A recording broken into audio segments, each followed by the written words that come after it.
Boîte Noire Radio. I'm Hello, sorry, hello, but hello. that intro Mhm. slaps, man. Does it go? I No, love it. the intro is still very good. I like your sultry, dark voice. Gets me Welcome hyped. to Boîte Noire Radio. Now, honestly, guys, thank you so much for coming back to our lovely little podcast. We appreciate you more than you know. Now, if you're new here, this is a place where we talk about anything and everything. So understand that you come into a space that you must have an open mind. Because if you don't, then Beefy, what happens? What's French for get the fuck out of here? Fous-moi le camp. Fous-moi le corps. I botched that, didn't I? I just bastardized that. Oh, dude, you absolutely did. The beautiful language of French is just bastardized by these Of American course. lips. I apologize to all of you.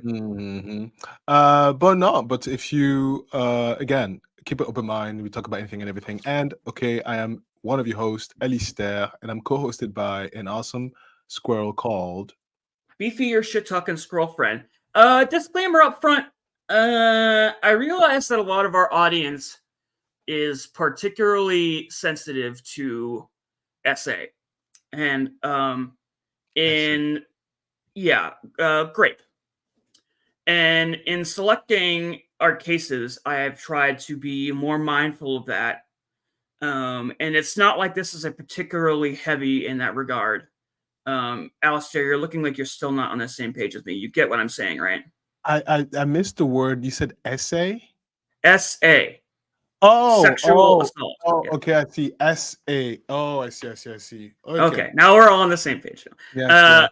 So yes, there will be some of that today because this guy is awful, but it's mostly murder. So we're good there. Everybody loves murder, right? It's not so weird that like we're completely okay and normal with talking about like the most horrific, terrifying, gruesome depictions of blood and gore. But for just a lot of our audience, which skews female, which is more of a commentary on where we are as a society, it's triggering for a lot of our audience, and it's a very noticeable shift when we get to that section of a case file that we see that the live numbers drop, and the last thing we want to ever be doing is making our audience feel uncomfortable. So just be aware that it will come up very, very shortly in certain segments throughout today, but we will not be prolonging on it, so you should not feel uncomfortable. But if you do, you have our blessings to take a short break. Yeah, and also you don't have to take a short break because I've curated today's show to make sure that it doesn't come up in a way you might think it might come up. So Nice. don't See, worry look at about that. Look at that. Yeah, of course. And by the way, I just saw one of the messages here from Charlotte Etienne. Hi, everybody. Yes. So actually, Fumadkan is one way of saying it, but with the Where is she saying that? Dégage, which is right. Says this nonsense dégage. Dégage, yeah. Yeah, actually, dégage is it's the correct one because dégage means get the F. Yeah, there really is get the F out of here. Right. Leisha, my bestie, is always first to show up. God love her. Alina, she's ride or die. Yeah, we got the regular crew up in here. Yeah. Of course. So, Beefy, I have a question for you. What's up, dude? Have you ever been to Florida? Yeah, my dad lives there. So does my little brother. My grandparents lived there for a while. Why do you ask? We have a Florida man situation you want to talk about? Well, no, not really. I was engaged in the Florida Keys. Are you familiar with the Keys? Oh, you're making a reference to the Florida Keys, to our friend Israel Keys here. Yeah. Is that what's going on? Well Keys, done. We have Israel Keys. Do you like that? Do you like that intro? I do. It's a nice segue. I like that. Yeah. I have never been to the Florida Keys, though. I've always wanted to go. Have you been? Yes. So beautiful. So awesome. It feels like a different world there. But if I was ever to move to Florida, I would love to move to the Keys because it's amazing. It's amazing. But no. Yeah, honestly, I was planning a trip to Florida last year when COVID kind of interrupted those plans. But we had made a day trip, or I think we planned for like 3 days, where we're going to stay in, Montego, the city just before you get on that long bridge going out to the Keys. Mm-hmm. From what I understand, that portion where you drive like the 3 hours from Montego to Key West Right. is one of the highlights of actually just going Mhm. just Yeah, driving this it's long awesome. bridge, and there's little fish shacks and fishing, little fishing shanties and whatever along the way, and it's just I've Yeah, always wanted to drive it. it feels like you're not in the US. It feels like you're in the tropics in in Mexico or something like that. Yeah, that's why I love Florida Key Keys. Largo, Montego, baby. Oh, okay, we're gonna get copyright struck. Yes. Okay. So look. So today's murderer in question, the serial killer in question, is Israel Keys, and the reason why I picked him specifically is because he is interesting in the sense that he's not lazy. He is excited to murder you. He's looking forward to murder you. And that completely defies the profile of a serial killer. It's insane. If you want to replay the Israel Keys is one of those serial killers who shares like very rarefied air with the likes of like BTK or the Golden State Killer, in that like 90% of his modus operandi just went into planning. Like he would pick a target and essentially stalk them to a point where he would know their routine. He'd been into their house. In fact, like maybe even like I would almost put him above like a BTK because of his younger life and his military training. Like when it finally came to go time, yeah, it was more of a like covert tactical mission yeah, than like a passion crime or whatever they say, like a spree killing, right, like almost like a Splinter Cell stealth assassination rather than a crime of yeah, passion. Uh, yeah, he would go in while people slept, wake them up, like the stuff we talk about that's just utterly terrifying, where you're all of a right. sudden woken up by a flashlight and there's really nothing you can do. He's What is done all that? the planning to remove the weapons, disable Yeah. the alarms. Mhm. Uh, I hate to say, he's almost like kind of taking all the fun out of it, right? And I know it's Well, like a dark way to describe it, taking all the but fun like, for other serial killers, sure. yeah, he's like much more strategic. Like He's super strategic. it was Yeah. almost mathematical for him. Like the killing Yeah. was almost incidental into the planning, which is really more what he was into. Like he Yeah. really enjoyed plotting and waiting and getting all the meticulous details. And it like I said, it is almost like the murder itself is secondary to the planning and getting away with the Yeah. murder. And there's a little nugget in his past life that kind of, at least from my opinion, gives me an idea as to what may have triggered this passion or obsession of his, which is to murder. And you know what? Something is even more chilling is that he almost got away with it. And the reason why he almost got away with it because he did not feel fit the standard profile of a serial killer. And because he had such elation doing those crimes that there was no amount of training that could have prepared the authorities to even conceive that there's such a killer out there. But he got caught because they got lucky. And they got lucky because he was randomly pulled over. Well, okay, so there are, gosh, I know we're just getting into this and we're already kind of like getting down into like deep lore, but whatever, this is a conversation-based podcast. We can talk about this stuff.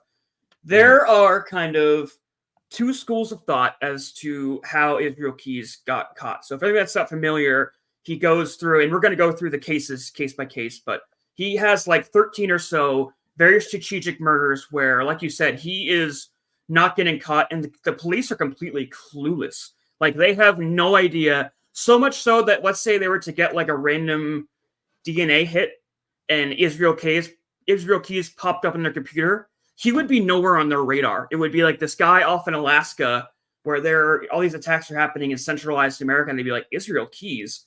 Like they think that a mistake would have happened. So a Right. lot of people believe that the reason he got caught was because he got cocky and sloppy. That's what like a certain sector of the internet sleuths think.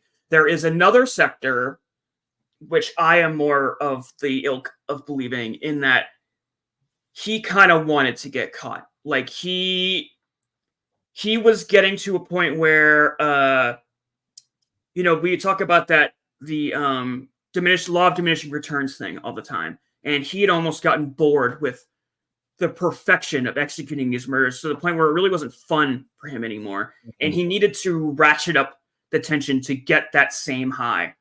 So, yes, he's getting sloppy, but he's doing that on purpose, almost subconsciously, because he wants people to know that it's him. As much as he doesn't want to go to jail and all that, there is certain aspects to these crimes, and we'll get into that, I hope, probably later in the show, to lead me to believe that he definitely wanted to get caught, and he wanted his story to be told, as much as he'll try to say it, to the contrary. Well, why don't we play the video that showcases his little arrest?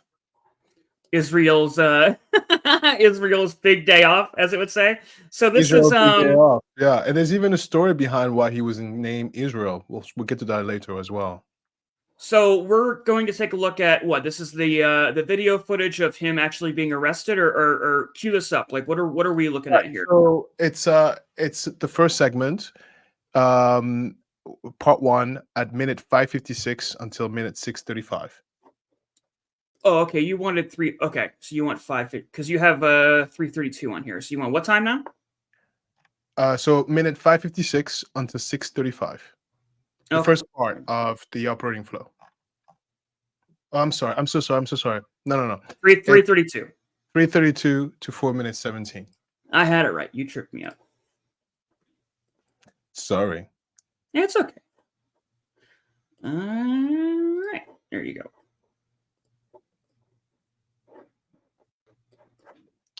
The out-of-state plates on the vehicle aroused the officer's suspicions, as did Keyes' aloof manner to their questions.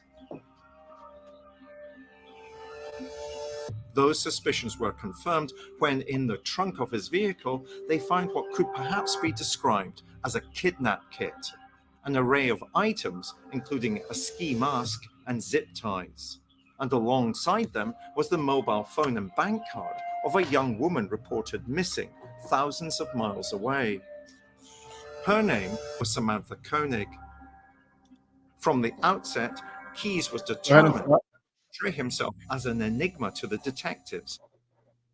So Samantha Koenig is a very important figure because she is the woman who raised the alarm in terms of two most important things. The first one is that the location where he was caught was very far away from where Samantha was missing. The second thing is there was a kidnapping kit. Very odd. And the third thing is how aloof and nonchalant he was. Now, this next video I want to play, I want to show you the CCTV video, the moment when she was kidnapped.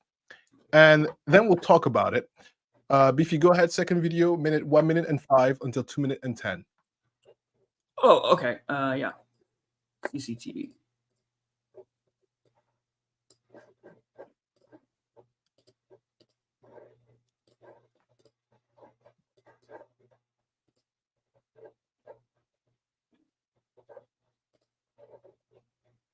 You want 1 minute and... Yep, 1 minute 5.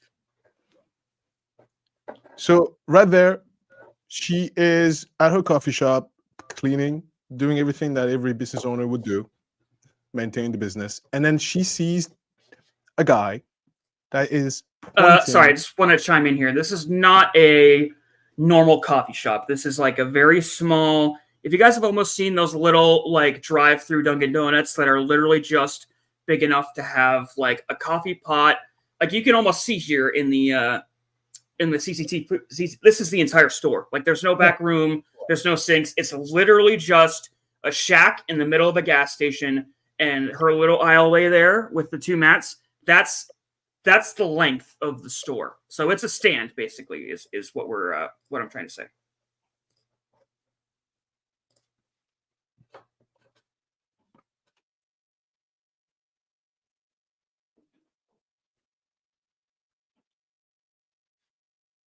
And right there, you kind of see the moment where she jumps back. You'll see a very tonal shift. Yeah, you'll notice right away when she is confronted by Israel. And the important part here to note is that it's not by mistake that he picked that location. It's a very remote location. Right It's there. So we just passed it. So we saw the moment right here. I'll roll it back so everyone can see. You see the second where everything's going normal. He's kind of ordering coffee, and you'll see a jump right there where she physically jumps back and her hands go up, right? And now lights, and you'll see her go to get the keys. She's kind of walking up. Yep. And now he's going to take her. right. This Go is her ahead and pause hostage. it. So What he actually does here is he grabs napkins. You see kind of him reach in, and he's taking napkins from her little station there. And the second she gets out, he stuffs those into her mouth. And he kind of like, you'll see them. I don't know if you're going to keep playing, but you see them walk out like almost arm in arm, like a loving couple. But he's actually like holding her at gunpoint. So that by the camera footage, like police almost initially thought it was just like her boyfriend coming to pick her up because that was the plan. But that was a plan. he's really good because if you don't know what you're looking for, this just looks like a girl serving a guy, closing up and leaving. But if you have a trained eye and you kind of know after the fact, like exactly the facts, you can see, like we just showed, where there's a very rudimentary shift in what she's doing, where she leaps back, hands go up, and then immediately lights go off, and then she gets, escorted out. Right. Sorry, go ahead. And understand that this is a planner, and he had an idea where the camera would be pointing at. And also, he also had a good understanding as to he wanted her to turn the light off. And I'm not sure if he was aware that the camera didn't have night vision, but it didn't. And the reason why the lights were turned off is because it makes it very difficult to distinguish what the hell is going on, right? Have you seen it? The moment the cameras were off, he was kind of like, what's happening? What's going on? It was easier for him to get away with it or to move about with the knowledge that this camera, I know it's there, but it's not going to see much. But as unfortunate this incident was, because eventually, he does kill her.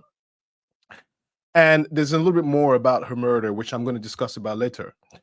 But this particular CCTV video, this moment, this is the victim that actually puts him on the map months after when he gets caught. If it wasn't, I know it's kind of ironic, but if it wasn't for Samantha, he probably would have got away with it for a very, very long time. Beefy, what do you think? Yeah, they were not on his tail. Again, the Samantha Koenig murder and catching him is kind of what blew this thing wide open. And honestly, if he had remained tight-lipped, I don't know that we ever would have gotten the connections to the other murders. Like, if he hadn't directly confessed, according to him, as a bargaining tool to go to the death chamber later, which I hope we'll get to because it's bullshit. Again, he wanted the notoriety. So when he gets arrested for Samantha Koenig, I believe it's his plan. He is seeking her out because she lives in her town. And, we're going to get into the logistics of what he does with her after she's abducted. But it's very much all of the facets of this particular crime they run completely in the face of what's normal for Israel Keys, if that makes sense. It's almost like, again, it's not that he was just getting sloppy. He went completely against what almost like his instincts were telling him to do. Right. I mean, I agree. I agree. And you'll make more sense of it when we describe more about Samantha's story after she's killed. Because again, like one person says, like Brandon C. Hi, Brandon. Yeah, he did get sloppy there. Now, my personal opinion, I don't think he wanted to get caught. I think he got sloppy because he got too cocky. And I think he got sloppy because he got away with so many murders. Samantha was actually one of the last victims. Before Samantha, there were many more. And that's probably why he got very sloppy. Nobody knew what was going on. Yeah, I think he says like 13, right? Yeah, there were a lot more, and he kept track of them. He had a computer with their names on, and even in the FBI interrogations, the FBI were playing this game with him, even though he wanted to portray the image of power, the image of like, I got this. There was a little insecurity coming from him, and which we'll discuss further along. But It's I want, very difficult footage to watch because he is in a position of power where he has all of the chips. Like he has the bargaining power because they need something from him, and he could at any point, and frequently does, shut down the communication and sends them on almost wild goose chases. Like if you watch the footage, he's constantly like trading commodities like peanut butter Snickers and Americanos and cigars for little grains of information. And he will at times send them off and like, oh, you know, he'll be sitting there and he'll kind of say like, have you guys ever explored the Great West Lakes in northern Maine? And, you know, he knows what he's doing because all of a sudden the FBI will send fleets of, you know, FBI agents to pour through that lake. And then when they come back like weeks later, he kind of laughs about it. Like, yeah, no, I never went out there. It's disgusting to watch. I hate this guy. Yeah. You know, there is this. I live here in Jersey, and there last month there was the authorities sent a not a warning, but kind of a an alert. Be careful because there was a string of car invasions and car, I guess, theft. Well, they would break into your car and steal stuff in your car, and it had escalated to home invasions. And so the authorities were warning that, hey, we don't know if this is going to escalate further, but just be aware, be careful. And it's interesting to me because it feels like every criminal, serial killer, sure, but there's always an escalation. They do get bolder and bolder the more they get away with it. And unfortunately, with this Israel guy, human lives was his sport. Speaking of sport, why don't we play the next video? 1 minute. 1 minute 53. There is no one who knows me or who has ever known me, who knows anything about me, really. We did spend a fair amount of time talking about his crimes and his offenses as well, and those times were definitely very chilling to hear him talk about what he's done. FBI Special Agent Jolene Godin interviewed Keyes over a period of months, sitting in the same room with a man she now believes to be a real-life monster. He was very meticulous. He was very organized. He definitely planned everything that he did. Keyes traveled the country from Alaska to Vermont, looking for people to kill totally at random, and funding his crimes by robbing banks. The FBI has now retraced his steps, a long list of dates and locations since 2001, when they believe he may have killed repeatedly. They so far have 8 confirmed murders and rapes, including a couple in Essex, Vermont, 4 others in Washington state, and 1 more on the East Coast, with the body hidden in New York. And he told agents something they'd never heard before, that he left kill kits or caches buried in several states, filled with everything he'd need to commit a murder. They were in waterproof containers or 5-gallon buckets and included guns and different things he could use to dispose of bodies.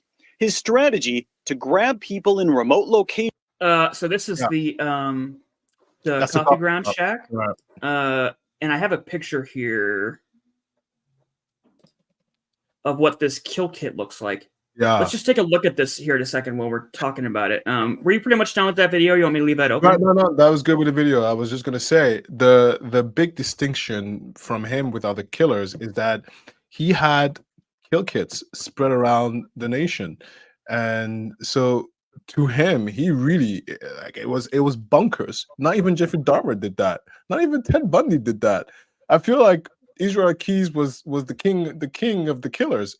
Which goes again to one of the things I've always told you guys is that I personally could never be a serial killer because I'm too lazy. I gotta wake up and fly. Where? Go in the snow, trek. I have to pummel you, punch you a little bit. Yeah, and like Brendan says here, it was in Alaska, so he's flying like damn near internationally. Like he's going Yeah. through Canada for most of these.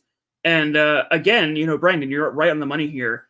He did have these caches everywhere. They found one in New Hampshire, where I'm from, which freaked me out when I heard this at the time. He literally had these things everywhere. He was constantly working on little projects where he would just go and stalk people, sometimes multiple ones at once. And that's kind of part of what makes this case so terrifying is any one of us could have been theoretically an Israel Keys target. Yeah. And we're just lucky that he never got to us. He never came here, because the more remote you are, the more likely he's going to go there. So it really is nuts, and he really enjoyed it. But one important part also is that he almost allowed you to come to him. If you find yourself in the middle of nowhere, which I'm sure we all had at some point, and you see another human, you go, "Hi, human," right? You go walk over, strike a conversation. That's exactly what he was waiting for, Oh, but why all that? I want to read this little snippet, and it is from his early childhood, and I want to explain to you a little bit the few nuggets that I discovered that could be the reason why he's such a sick man. Oh, wait, I take that back. Reason why he's not a sick man. Okay. So he was born in Richmond, Utah, January 7, 1978. Oh my God. And interestingly enough, he was the second of 10 children. So he had a very large family. And his parents were members of a church called the Fundamentalist Church of Jesus Christ of Latter-day Saints. It was a cult. Torrance, California, right? It was a serious cult, okay? Okay. Yeah, like let's just be real. It was a cult. It was a massive, serious cult. But anyway, not only that too, and I don't know if you're gonna get into this, but they basically lived like derelicts. They did live like derelicts. So yeah, we'll get into that. They did live like derelicts. That's the reason why he loved remote places, because that's how he lived.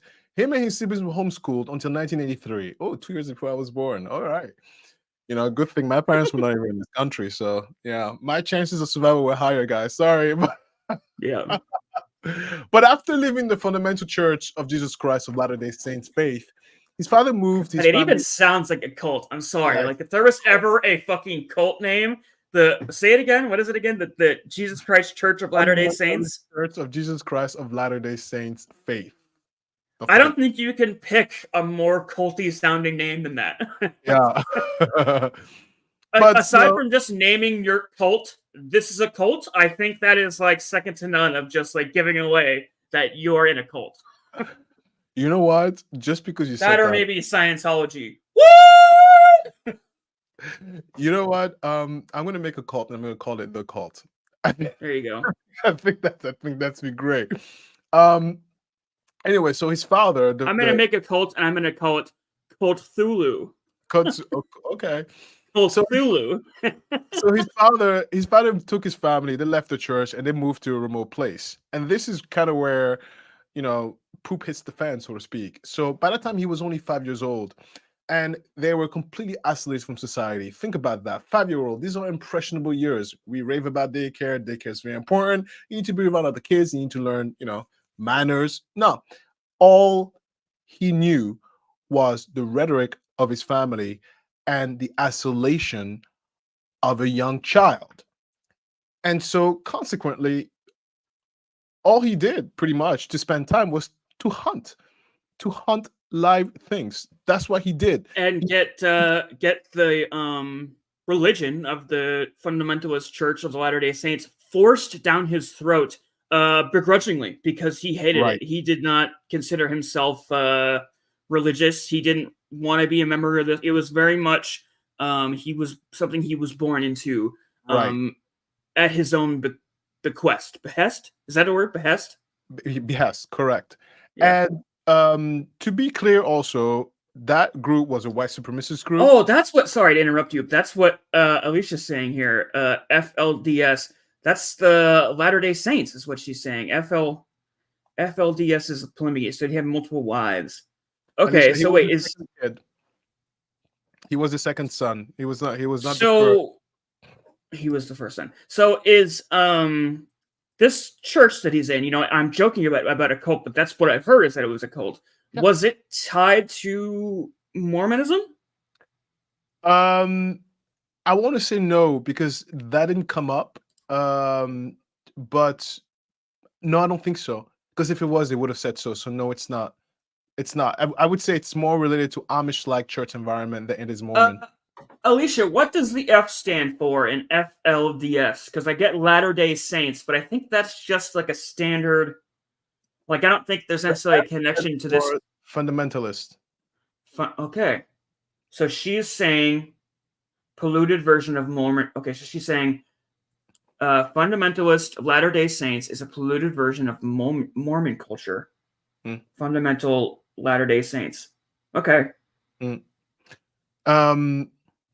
But either way, the other family that they were hanging out with, eventually that second family was accused of triple murder in 1996. So to give you an idea of the environment, Oh, lovely. Yeah, the environment this young kid was, he was homeschooled. He was pretty much being groomed by this white supremacist cult, and his friends were murderers. So what did we expect from him? Yeah, No. if you could put together a game plan to create a murderer, he's checking all the boxes. You keep him away from society so he feels ostracized. You force a uncomfortable religion upon him so he detests what is not only fundamentally accepted by society, but he's now ousted from his own family. So he's not only ousted from society, he feels ousted from his family. So we're making him even more of a loner. We're teaching him to hunt and kill in a live or die scenario in the woods. You know, he's basically living like a wild man. And then from there, when he's 18, he's thrown into the military where he's taught, weapon proficiency, hand-to-hand combat. I don't think you could come up with a better scenario to make this guy. It makes sense why he is so tactical and why everything is so planned and why he was so terrifyingly good at this. Because he was literally born and bred for it. Yeah, he's born and bred for it. But why he's so detached from the simple fact that a human is not a human to him? He was taught from a very young age to hate and look at certain type of people as they're not human. And then you have the neighbors who are murdering people. So it's like, okay, so I guess, yeah, a human is not really a human. And then he grows up to become a teenager. And, we're all teenagers. So I'm sorry to cut you off again, but from what I understand, a certain aspect of the church, the fundamentalists of Latter-day Saints, a certain aspect of the church was literally telling him and other church members that they are better than normal people, that they are like the superior race, so to speak, that normies, quote unquote, are worth less than. And that's exactly what I said. I said he was taught to view other humans, not humans. Yeah. Right. So because it's a white supremacy group, so it's filled with hate. So it was easy for him from a very young age to look at another person and not see them as human, because everyone around him and during those informative years, we're not treating other people as humans. So what did you say? White supremacy? Yes. Oh, so there's a race factor to this too. Yeah. So the cult, the Fundamentalist Church of Jesus Christ of Latter-day, is considered a white supremacy group. Interesting. Mm-hmm. Wow. Yeah, because they do preach the fact that the Anglo-Saxons are the superior. Yeah. Oh, look at that! Shocked? Don't be shocked. But they hate. He grows up. People of color. Oh God, yeah, that's disgusting. But it's not just that. It's also the Jews. It's really anybody who's not from that cult. So it's not just people of color. It's really everyone, right? And but listen to this. He grows up. He becomes a teenager, and you have the teenager hormones, and you have this perfect cocktail of an abuser, where he doesn't view people as people. He has the raging hormones of a teenager, and he has access to vices and violence. And so as a youth, he said it. He used to shoot the neighbor's house with his BB guns. He would torment his teammates. He would shoot at animals. He would skin a deer alive because he enjoyed it. He loved. Oh, alive? Yep, he loved torture. He enjoyed the agony of others. He enjoyed the agony of something that's alive and progressively Oh, growing. that just sent like a shiver down my Yeah, spine. yeah, yeah. He enjoyed it. Skinning. Oh my god, that poor thing. And listen, he enjoyed it so much that his own family members excommunicated him. I want you to process that a little bit. He enjoyed it so much that his own church is like, girl, get out. Yeah, his own insane fundamentalist cult that's basically just his family members, let's be real, are Mhm. like, you're fucking insane, get away from Like, us. Oh my this god. is, yes, this is a little too much. You're taking this too seriously, right? They were like, please leave. That is an insane childhood. And with a childhood like this, because, you know, he was called crazy and demented. No, he's not crazy and demented. This is someone who is sane. It's just his reality is different than ours, but he's not insane in the definition that you and I might You know, you think. hear the cliche all the time of like, oh, X serial killer was very intelligent, and I don't put a lot of stock in that. Like a lot of people said that about Ted Bundy. I don't think he was particularly. I mean, as much as he was educated, I don't find him particularly intelligent. He was well spoken and very white, but He's I so don't think that I don't think he was like this this master genius. Daryl Brooks, a lot of people say that about him, that he was like, oh, if he had just applied himself, he probably could have been a lawyer. No, that guy's a moron. Israel Keys, however, I think had very high intellect. Like he actually had aptitude to learn and pick things up very quickly. yeah, he did. And unfortunately, because that behavior was never called or controlled, and as I told you earlier, with criminals, killers, it always escalates. So when he left adolescence and entered adulthood, he wanted to flex his muscle a little bit more. And we're going to talk very briefly about the Deschutes River assault, because that was this first documented crime. So in the summer of 1997, 1998, he committed a sexual SA on a teenage girl. Long story short, he wanted to kill her and he got too scared. And after he let her go, he was so angry with himself that he promised himself that he would never let that happen again. And from that mindset, he entered the military. Now, listen, and I've been told that before, and that the military is great, it's a great skill, but unfortunately, there's no way for the military to vet the crazies who go get very important life skills. Because someone with that mindset is not going to enter the military and know how to fight and know how to think like a military and know how to hone in his hunting skills. It's absolutely deadly. And that was the beginning of his deadly streak. Beefy, what do you think? Yeah, the military is one of those things that, like, if you want to become a psycho murderer, you're quite literally, in all sense of the terms, given a license to kill. Like, it's going to amplify those attributes. Yeah. If you are a law-abiding citizen who just wants, to reform their life and become, a contributing member of society, the military is great for that as well. You know what I mean? Like it's kind of all encompassing by design. So any person can be drawn into it with very minimal intelligence or physical attributes and be formed into a soldier. Again, that's right. by its design. It's the network. It's so in times of war, we can take as many as possible. Yeah, numbers matter more in times of war. During his military service, of course, he was diligent. He enjoyed it thoroughly. He was very friendly. He made a lot of friends, to the point where he mentioned that he would love to kill his best friend. He said that out loud. Now, Beefy, if you said that to me in person, oh, I was there, I would love to kill you one day. You know, I would take that seriously, and most likely. From what I understand, now I was never in the military, but from what I understand, especially during times of war, like when you're deployed, that's not abnormal talk. Like they've been trained to kill. Like it's their mission, it's their game plan, it's what they are there to do, it's their job. So to have a group of guys all get together and say, yeah, I want to cut someone's head off and all these nasty things, Well, it's not abnormal. Again, I wasn't in the military, but I've heard many stories about this. I mean, maybe cut someone else's head off, but cut my head off? I'm like, I guess we're not sleeping in the same room today. Well, I mean, no, let's think about it, right? Because, like, you hear all these stories about military people coming home from times of war and struggling to adapt to society for this exact reason, because they struggle to come to terms with the fact that they have normalized this sense of violence to a point where they can't indoctrinate themselves back into society. Yeah.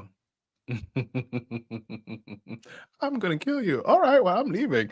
No, It's a typical boys club, right? You get a group of guys together, and it's like it just devolves into eventually to this like weird place of Anyways, conversation for another day. For another day. Depends the kind of guys that get together. Because that's true. That's true. Yeah. I'm gonna kill you. Never. Anyway, Beefy, let's play this video right here. So it's about him being organized, smart, and dedicated. The video, 5 minutes and 56 up till 6 minutes and 35. Professor Mike Berry. Let's see what he's got to say. Keyes breaks all the rules that we normally associate with serial killers. He's very unusual in the sense that he's willing to travel thousands of miles to set up his kills. So he'd often get on an aeroplane, fly to a location, hire a car, drive hundreds of miles. He had no particular victim type. He killed all different types of people. It was a man who was thoughtful about his offences, meticulous in his plan. What he would do in some cases is have these murder kits that he would bury. It's as if he sees what he's doing as him being deployed into an area, carrying out his mission, and then moving out again. So he was always going to be a man who was difficult to catch. Had the police not had a stroke of luck with him, he would have probably got away with it for many, many years, if not forever. If you have an hour this week, you can learn 100 songs on the piano by learning just 4 chords. It's okay. You could stop it there anyway. Oh, okay. Yeah. So, his military training catapulted his efficiency through the moon. And like the lady said, it wasn't even about the person he was going to kill. He was going on vacation. He was going to the scenic route and murder whoever's there. That's chilling. Because, I mean, doesn't that change the way, I mean, at least today it would, but the way you vacation? I mean, BP, you go to the cabin, right? I think one of your family members live in the cabin. Yep. From what I understand, that was like his target was almost. I mean, it wasn't his primary target, but he very much did search out campgrounds and things like that, looking for people who were almost out of their comfort zone. I remember me and Chris, on our friend group, it was like 11 of us. We're still together. And we went camping. It was like real camping, like bathroom over there and toilet paper was like the leaf on the, like, oh God. Never again. Yeah, that's rugged. Yeah, it was the real camping. And I remember. I go camping, it's like a trailer, with the. Yes, that's my camping. Heat and flushing water, please. Anyway, so. Yes. We were there, and of course, it was good company, and there was, of course, no cell phone service. There was no electricity, and nobody goes to bed. I hate to cut you off, but can you help me understand this? Because, like, I've always had people in my life be like, oh, let's plan a camping trip, and I just don't understand. Like, you're gonna plan a vacation to go, like, sleep on the ground and live like a caveman. It's like if you're gonna take a week of like how many vacations do even people in high society, like let's say middle class people, they get what, maybe 2 vacations a year, 3. You're gonna burn one of those vacations a year by going to sleep on the ground. Is that something you do or did? Look, that was my argument, but I lost it. Look, because I was like, where are we going? Why? I lost the argument, and so I didn't have I had a good time with the company, but I remember at nighttime, because it was a whole bunch of us, but at nighttime you heard the weird noises of the forest. And then, it's wet. The ground is very cold. You tend to be stumbles because it's too much rainwater. But it could have been very easy someone to come in there and kill us all because you can't see anything. I was like, what's going on? It's so dark, you can't see anything. And by the time you hear the first scream, you all dead. Oh yeah, Brendan's got it. Yeah, camping includes lots of alcohol. Oh yeah. I will. Yeah, So I and will candy. say, A lot of like, candy. yeah, like drunken, like smoking a couple of joints by the fire. I'm all about that. But I also like to, at the end of the night, walk back up to my cottage, or walk into the trailer and go sleep in a bed, and then be able to cook breakfast in the morning. Like, you can still have best of both worlds. I don't know. I guess it's just different strokes for different folks. You know what I mean? Yeah. So what was the context? I'm very curious about this. What was the context where you were dragged along for a camping trip? Was this like a group of friends, or why did you do this, and where did you go? So I don't remember where we went. It was somewhere in Jersey, and it was once a year our friend group. There's a lot of us, and we all bring our spouses or significant other now. And we do a trip together, and a lot of us have kids now, so it stopped since the kids were born. But we're trying to reintroduce this thing that we used to do, and so it was before we plan it, someone brings the idea, we all vote on it, and I was outvoted because my argument was like, why are we going to this middle of nowhere, sleep on the floor where we could just go in a hotel, right? And no, they all wanted to do, I guess, raw.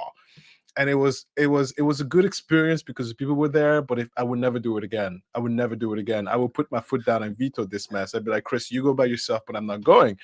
And because at the end, me and Chris ended up sleeping in our car, but I can tell you it was super dark at night. You were just like, fuck this. I will say, like, there is a certain amount of legitimacy behind, like, powerful memories are not always good memories. It's almost like that same ideology of nothing worth it is ever easy. So I'm sure you remember that trip more than, like, probably better than many other vacations and those times with your friends, even though they probably weren't the most comfortable. Yeah, it was not like there was no shower. Like pooping was a nightmare. Peeing was easy because we're guys, but the girls had it was just a mess. I was like, I can't do this every day. I know that I took like many vacations as a child, but I have vivid memories of like the smell of the inside of a tent, the feeling or like gross legs on that cheap sleeping bag, and the feeling of like putting wet feet into that. Oh yeah, wet feet. Out all night to go pee and like trying to find the zipper. Like these are details that you don't get at a hotel or in a trailer. You know what I mean? It's like that's something to be said of like, we're just gonna go out and we're gonna make some memories. So again, it's not for me, but I guess I can kind of see how some people would like that. Well, let's just say I'll never do it again. But for those who like to camp like that, like rangers and like like fucking Israel Keys, he loved this shit. Good for you. One reason why Israel Keys wouldn't get me, Beefy, I wouldn't be there. I wasn't in the country because my parents were over there in Africa with his own problem. But let's say if I was in the country, you would not find me in the middle of nowhere. I don't know, man. The amount of planning that Israel Keys went into. I know. Nobody's safe. I know. Yeah, if he wanted to get you, there is not a lot you could do to get, like, that's one of the most terrifying aspects to this. Like, that I think makes the home invasion aspect so terrifying is like we have this sense that our home is safe. Like it flies so directly of what we as a society have. Like even though there are laws that say you can't break and enter, but even still, like we as humans, we rely so much on the sanctity of the home where we sleep, we break bread, we go to the bathroom, we walk around naked, you know what I mean? All these things. That's right. And so this idea of an interloper coming in and invading that space in our most delicate moments, it's terrifying. It's scary as shit. Yeah. And like I said, he went into these levels of planning where if he wanted you, there wasn't much you were going to do to get away from him. He was going to get you one way or another because he learned. I mean, he would go so far as to like learn people's families to see, because he like wouldn't, even though he has all these stories about, skinning deer or whatever, when he was actually committing his murders, he would not kill kids or dogs. Like he would try and find old people who didn't have kids at home. It was probably more just to like make the mission easier than it was at a sense of honor. But even so, Yeah. Again, I think it's all coming around the sense of him getting his rocks off through Yeah. the planning stages of these murders. Yeah. And get away with it. Okay, I'm gonna go on a tangent, but I'm gonna bring us back. Go ahead. So when I was younger, I read this comic book. It was a Batman comic book, right? And in the comic book, Joker has kidnapped Commissioner Gordon. And when he's telling Commissioner Gordon about how he kidnapped him, he explains that he slept under his bed. He lived and slept under his bed for 3 days, just learning his movements and hearing his life. And it immediately smash cuts to a panel of like a dead-eyed, gray-faced, but like just that ravenous smile Joker. Wow. Just staring up at what is, you're assuming to be Commissioner Gordon's mattress. And I remember that, like, it unlocked a new fear that I didn't know I had. It was like the Xbox game achievement of, like, invader underbed fear unlocked. You know what I mean? Yeah, I know what you mean. Love it. So I guess what I'm trying to say in all of that is that is a specific level of terror. Like when I'm home at night now to this day, if I am watching true crime, like I'm on a true crime binge and I still check underneath my bed because this idea just terrifies me to my core. Like there is something about the home invader that just scares the shit out of me. Yeah. Is it like that for you too? Yeah, it is like that for me. And I have we have more of a real life personal, because I've had a stalker who just recently he was arrested here in Jersey. I'll tell you more of the story around the end, but I'll save that story for the end. But it's changed our lives. It's the reason why our windows are bulletproof. Yeah, my windows are bulletproof. Was he actually stalking you? Yes. Yeah. Actually, the authorities were called when he threatened to sexual assault me and to kill me. Oh my God. Yeah. So that's when the authorities were called, and he wouldn't let go. How did you find out? Because he told me. I found out that he was stalking me, or that I found out that he wanted to kill me? Both. So I found out that he was stalking me because he knew my schedule. Nobody else knew my schedule besides Christopher, of course, but he knew everywhere I went. He was right. there. So yeah, you knew that he was following you. And my staff were telling me about him being in, like, okay, he's here again. Okay, he just arrived. Literally minutes before I arrived. And so again, with the same mindset of having a home invader being so terrifying, because if your home isn't safe, nowhere is safe. You were quite literally living in a fear of nowhere is safe. Like if I go to work, this guy knows where I am. He knows what I'm doing. Yeah. And for insurance purposes, I had to document, everything he was doing. There were professional consequences to this. Jesus Christ. Because insurance is definitely. Yeah, no, I get it. And so when you print out his logging, because you have to come in and log in, there's rules. I can't just revoke your membership without a reason, right? So when you print out his login, it corresponds to the T to when I show up by like a minute. Oh, that must have been a horrifying realization. Yeah. So it had to be tracked, and I can tell you. So he was and I'm so sorry to keep interrupting you. I'm just very fascinated by this. So he was a former client. Did you have a personal relationship with him too, or not at all? So I could tell you the moment where this obsession started on his end. So it was my off time, and I took off my mantle of X, and I went to get dressed to go and exercise. And I say hi to people. I'm not a brute, so I say hello to people I see, and before I put my headphones on and focus on my exercise. And I just so happened that he was there before I started, and I said, "Hello, I hope you're enjoying, the center, right?" And he looked at me and he said, "This is what he said: You're the most beautiful creature I ever seen." Oh my god. And so I said, "I To gave him, be fair, you Oh. are a gorgeous specimen. thank you." But I said, I said, say that as the as most a hetero man. heterosexual squirrel. Yeah. Okay, thank you, girl. So I said thank you very much, and I put my headphones on, and I went on with my day because, as you know, my days are timed. And so when I was done exercising, I went back, I showered, and I got ready to continue with my day. And that's when he came to I'm very involved with the staff, so he came to the desk, introduced himself, didn't think anything of it because he's a patron. I said, "Okay, did you enjoy everything? Everything was good." Any problem? So you're working out in your own gym. Right. In Right. So there's a professional responsibility to you greeting people around the gym. It's not just that you're being folksy. You Yes. have a No, no. obligation. Yes, I have a. Well, it's not on paper, but it's always not. It's No, nice. I get it. I get it. To say hello. Don't. Yeah.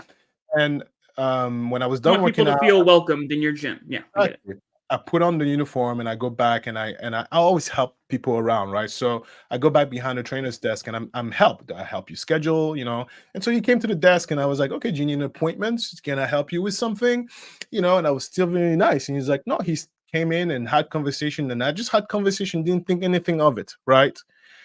And then at that time, that center, it was walkable distance from my house. And so there was during the summer, there's no need for me to go and drive. I just walk to work and walk back home, right?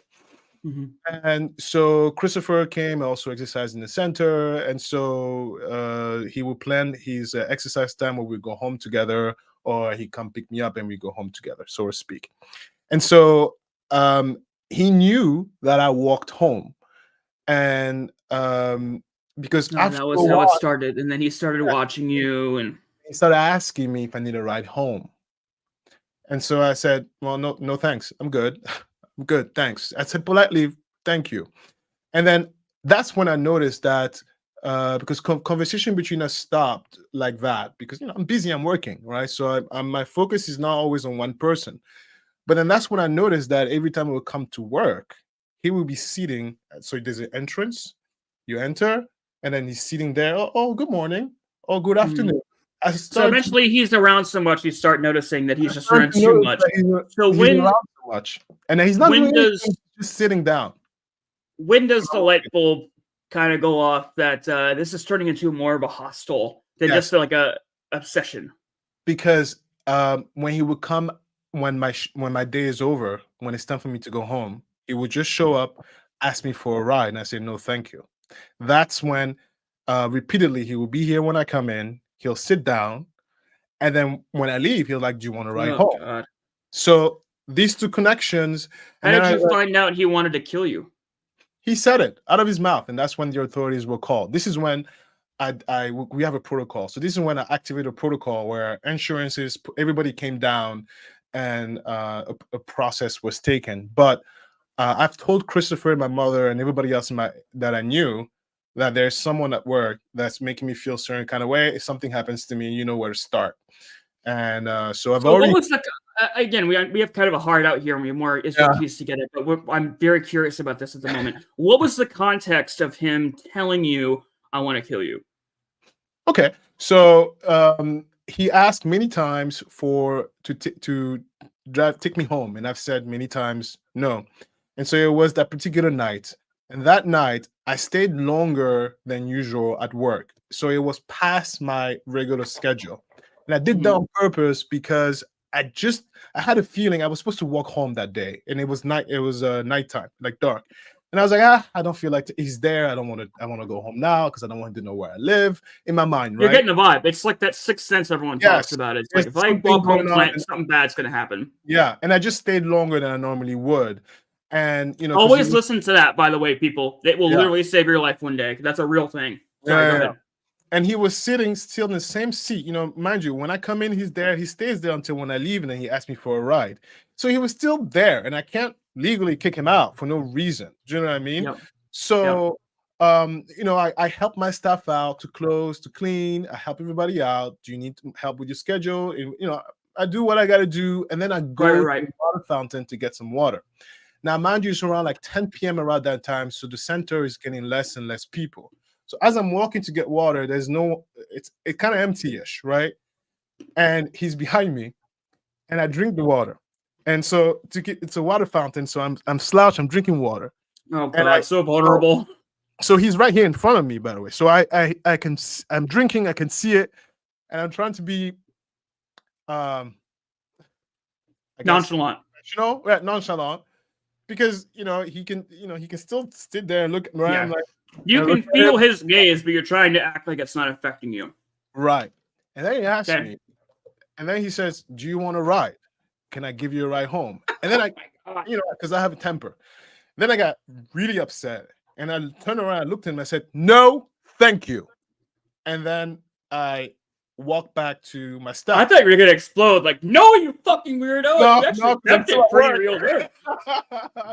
I'm still, mind you, right? So there's still this work element, right? So I need to be very careful because I have people. I think even in the work element, I would have been like, look, man, this has. I mean, nobody's stalking my ass, but even so, actually, no, it's not true. I did have a stalker too at one point, but mine was very much. Anyways, so you say to him, "No, thank you," and you turn to walk around, and then he says, "What?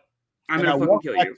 To my staff because I'm uncomfortable. My thing is boiling, and I want to be around witnesses. In my mind, I'm like, witness. We have cameras everywhere. Yeah, right. Welcome to America. And then I go to behind the desk, and he's following me. Mind you, he had a hood, and he was hands in his pockets. He's following me, and then he asked me again, "Can I give you a ride home?" And I looked at him. By that time, all my staff knew about the situation. What'd you say? I was in the back, and I just looked at him, and I didn't say anything. And my staff, I remember Adam and Elliot were like, "No, man." He said, "No, man." Trying to be like, no, right? And then they're trying to de-escalate, yeah.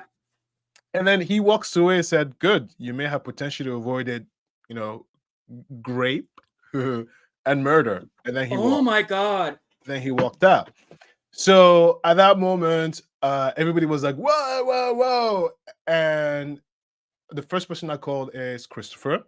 Second person I called is 911. Okay, yeah, we got all that. Let me ask you though, and this will be like my last question. We can get back to the case file because I know we're going on a tangent here. After we're done with yeah. So in the moment, he says, "Oh, good," because I was gonna, grape and yeah. Did it feel more like I'm going to give you negative attention just because you're not giving me any attention? Like a lot of times kids do that, like I'll take negative attention in the face of indifference. Or was it like an actual oh, well, good, because I was going to kill you? It was more like that. Good, because I was going to kill you. Oh, God. Wow. Okay. Because he was odd. Even at the beginning, there was something off about him. There was something not right. You could tell, and it's like it was just off. Like your body can tell you that this person. It's the sixth sense, like we just said. Yeah, that's why you probably didn't want to go home that night. You just sensed that tonight was going to be the night. Yeah, and then mind you, because there's only one entry, one exit. So to go home, I would have had to walk past him because he would sit there in that seat. Now, did he look like kind of curly haired? No, name is kind of low in the face, kind of like this person. It wasn't him. No, he was South Asian descent. Clearly, he was not white. Okay, it wasn't his real keys. All right, well, whatever. You buried my lead. To go back to the story, play the. You're so funny, but yeah, no, it wasn't. No, he was not white. And play the video when it talked about the audio, because we got into this tangent because we said that no matter what you did, you couldn't escape him because he planned it out. So if you were his target, you had no escape. And this is what happened to this couple. And in this FBI audio, you're going to hear pretty much how he planned out that particular house. It was completely random, but there was a little strategy as to why he picked that out. Oh, you want the 5-minute clip? Yes, now we're at the 5 minutes. Oh, okay. Yeah, no, because you had this time stamped down too, but I guess okay, go ahead. Keep talking. I'll get this queued up. Go ahead. And that couple didn't know him. They were just minding their own business at home like you and me. But no, he wanted to kill. He was going to kill. Who gets the finger? They did. Now listen to how he chose that. So yeah, out of the blue, how did he randomly pick these two people? This is the couriers, right? Right. Okay. The courier home. I was just walking around, and I think I went back to the hotel for a little while to wait till after midnight, and there was nobody out that night because it was still raining off and on. And I went out when the carjacking thing didn't work out. I decided I was going to look for a house with a couple in it. And,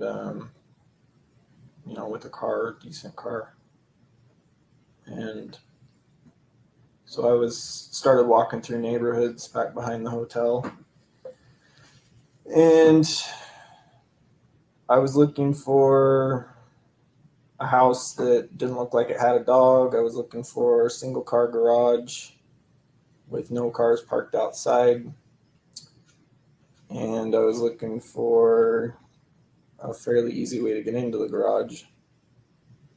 And theirs was the first house I found that had all those things. Wow. Once I got into the garage, the car was unlocked, and I looked checked out the registration. I think I found out that it was registered to a woman, and I think there was something else in the car that had her birth date on it. So I knew, about the age of the couple that was there. Did that matter? Yeah, I mean, I was also looking for, I didn't want to go into a house where there were kids. So I was checking for those things in the garage, like anything related to kids, and I checked the back seat of their car to make sure there wasn't dog hair and stuff in it. And yeah, once I found out that it was the right house, and I knew that they were home because I had walked around the house, and I could hear some fans running in the bedroom. So I knew what bedroom they were sleeping in. Wow. And their house was locked up really tight. It was, there was no way into the house. I got, even the garage door, the door between the house and the garage had a deadbolt. I was able to get the outer door. It had like a screen door. I was able to jimmy the lock on that one, but the door behind it had a deadbolt. So I knew I was going to have to break the window to get into the house, but I wasn't really worried about that because it was inside the garage. I didn't think anybody would hear. Oh my God. Was there a window between the garage? Can you pause? Yeah. No.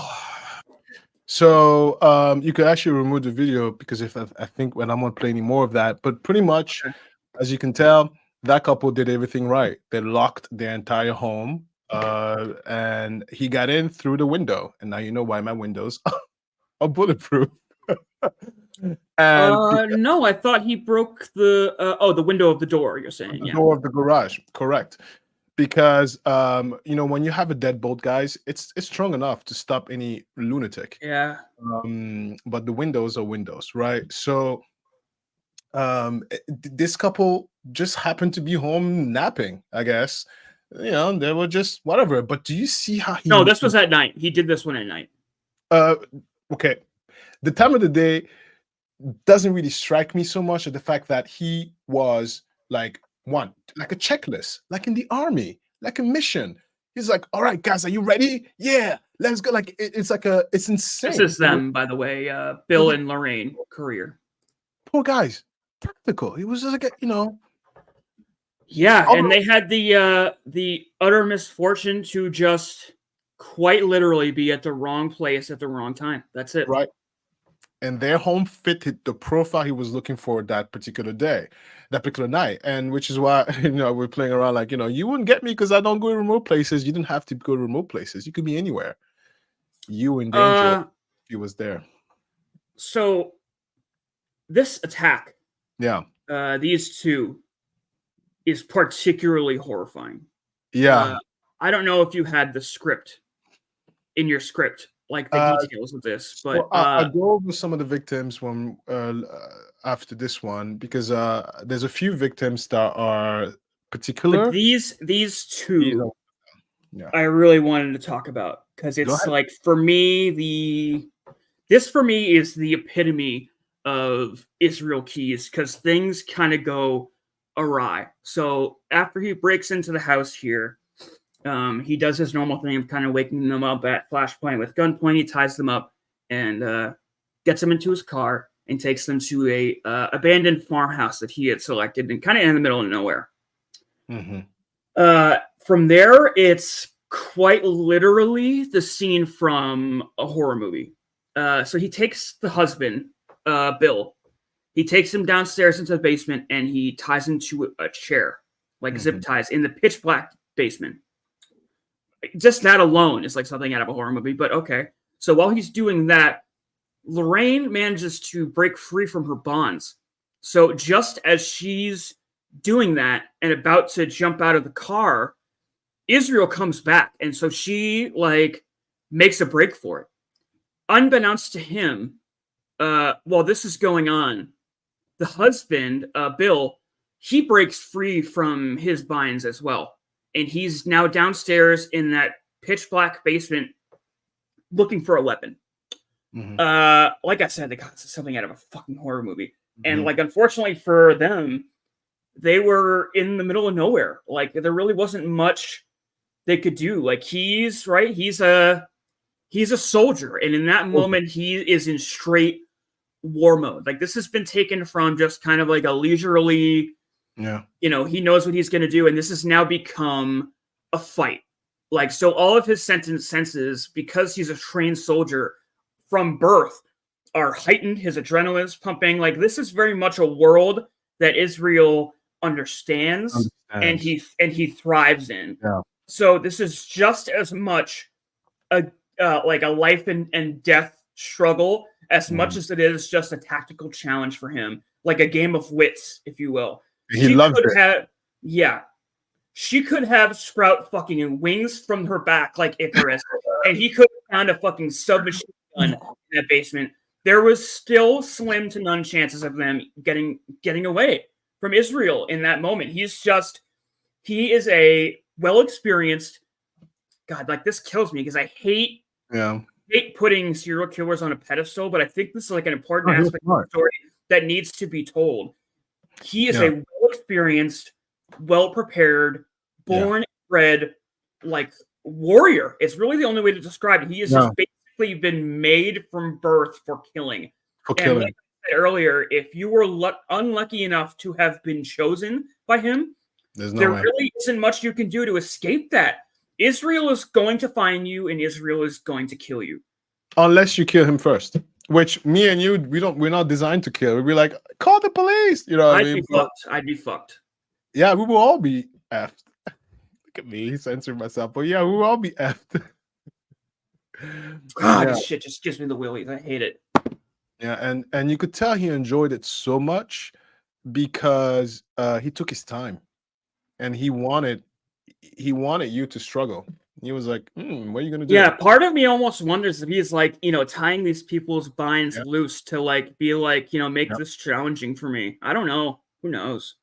Yeah. I know that when he talked about this crime in his confession, he recounts coming down to he takes Lorraine upstairs to the bedroom and he kind of hears Bill downstairs in the basement shuffling around looking for a weapon. And he ties her up, duct tapes her to the bed, and like puts the cord around her neck. And he's so irritated that that Bill has, tried to live. Like, what the fuck, dude? You know what I mean? Like, how dare you? Tried to live. He just immediately shoots him. He pumps, he mag dumps into him to the point where he's shooting until he drops, and it takes a full 10 shots. Is the way Israel explains it. He just shoots until he stopped moving, and they find 10 rounds in him. So he literally is so mad. He's like, he mag dumps, just, he's unleashing his fury through this. And it's very much, again, I think he's the only victim he shoots to death. everyone else he like strangles Slows death. Yes, Yeah. absolutely. because he And was pissed. he was pissed. He was pissed. I wonder Oh, if yo, Brad Slab's in the house, dude. What's up, man? no. Dude, where's Spooky Gnome, our fucking homie? And Katie did it too. Well, Spooky Gnomes, Katie, I'm not sure, but Spooky Gnomes, I remember last. Anyway, if y'all are watching in the replay crew, just say it up because we missed you. Yeah, Yeah. keep going. I think she was not feeling well last time, so maybe she is okay. mending. Maybe she's mending, but Look at us. We remember our users' names and we miss them when they're not here. We're good content creators, man. Good. Sorry. Thank you. No, but what you just said is because I was going to go through a list of a few victims. So you described these, which were important part of his victim list. The other one that I want to talk about is about Samantha Tesla, the woman who started it all, so to speak.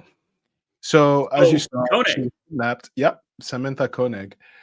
She was kidnapped from her coffee shop, and so he stole her debit card.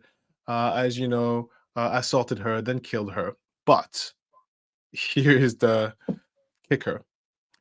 The next day, he left her body in a shed. It went around and on a cruise, by the way, for 2 weeks. Yeah. Okay. 2 weeks, went on a cruise, comes back, and then he's like, "Oh, wait a minute, I'm broke.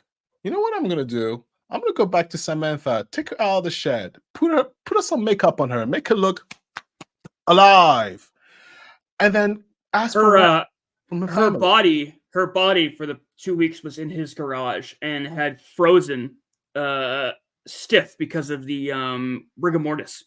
Yeah. And so he had to break apart his shelf to get the body out because she was just in one ice block. Yeah. And he tied her eyelids with fishing string to keep them open for the picture for the ransom. And he was asking for $30,000 from the family. And listen, it's very hard to make someone. So I'm sorry to cut you off, but this is like a part of the case that has been contended online. So the amount? The photo, the photo that has been circulated, it's out there, you can go look it up, I don't recommend it, is a picture of her with the fish hooks kind of holding her eyelids in place, and he went and got makeup and kind of tried to make her look alive, basically, and then hold a newspaper next to her. However, according to the investigator who wrote a book on this, the photo that was sent to the police was not that photo. And there's speculation online that they didn't. Okay, so it's earmuffs time for anybody who might have a problem with essay for the next 30 seconds. The photo that was actually delivered to the police was a photo of her naked on a completely barren mattress, and he had painted over her eyelids to look like eyeballs. And the police believed it was more of a fuck you than it was him actually trying to obtain ransom money. But because they knew people were going to be, again, this is just theories online, so take it for what it's worth. Because they knew people were going to be looking for this photo, they released the other photos that they found. Okay, so Brad's actually saying that's correct, and he lives in Alaska, so I guess he knows. They knew people were going to be looking for this photo, so they released the other photo that Israel had taken, where it's her with the fish hooks or whatever. But that's it's not the photo that was actually sent. Anybody with earmuffs on, it's fine now. I see. Okay, well, look at that. Then you know what? Then the police did a good job at muffling the information, because the information I got was the fish hook photo, and not the naked photo on the mattress. Either way, he had the audacity to go on a cruise for 2 weeks and come back and defile the corpse even more. And this is what I mean, that he didn't view any human as human. For him, it really was a sport. He was enjoying the sport of killing. I think he is the epitome. He's like the final version of serial killers. Jeffrey Dahmer got nothing on this guy. Ted Bundy got nothing on this. Like, I would be friends with Jeffrey Dahmer. Well, no, I'm gay. No, I'll be friends with Ted Bundy. I have better chance of surviving with Ted Bundy than Dahmer, but I'll be friends with Ted Bundy than be friends with him. You know, he didn't even care. Spooky! What? We were just talking about you. That is so weird. I'm sorry to cut you off, man. Dude, we were literally just saying, like, dude, where's Spooky? And then yeah. That's so funny. I said you were mending, so it's good to see you. Hi. Yay, it's me. Mario, Spooky. Oh, yeah, Spooky Gnome. Official third member of the show, Spooky Gnome. Here comes the little gnome. Yeah. Happy moment. Let's get back to the, the murder and the grid. That's funny. So regarding before you continue here, regarding him going on the cruise, right? I feel like Israel Keys, he suffers from like main character syndrome. And what I mean by that is he does things more for the sake of doing them than I believe he actually enjoys them. And like the example of him murdering Samantha Koenig and then going on a cruise right after, like in all sense of the word, logistically, is a terrible decision. It's more something you do so you can tell people you did it after the fact when you're telling your story. You know what I mean? Yep. In that same ilk, continuing on with what he does with Samantha Koenig is going to connect to this theory, right? So when he goes to dispose of Samantha, he takes her body parts ice fishing with him, and he dumps them into an ice fishing hole. Yeah. Now, after he does that, he just continues to fish, and he catches a few fish, and he brings those fish home, and he serves those fish that he caught in the tainted body corpse water to his wife and daughter. So again, like that's not something you do because you enjoy it. Like actively feeding your child dead body part tainted fish, you don't do that because you enjoy it. You do that so when you're in an FBI interrogation room after the fact, you can kind of tell them that and like laugh wickedly like you're some kind of supervillain. You know, it's stupid. Right? Like he owns. I'm sorry to cut you off, but no, go ahead. He owns this construction company, right? And it was very notorious from all of his employees that he would put all of them to shame, right? Like he would outwork all of them. He would call them pussies for taking lunch breaks. It was like he was masochistic in the way he would work hard. And he's not doing that to enjoy it. He owns the company. He can go fuck off, right? It's like in the same vein of you're a main character and everybody's watching you that is leading into these motivations. And even more so, the weekend before he gets caught, right? At the beginning of the episode, we watched that scene of him getting pulled over. He goes to his sister's wedding.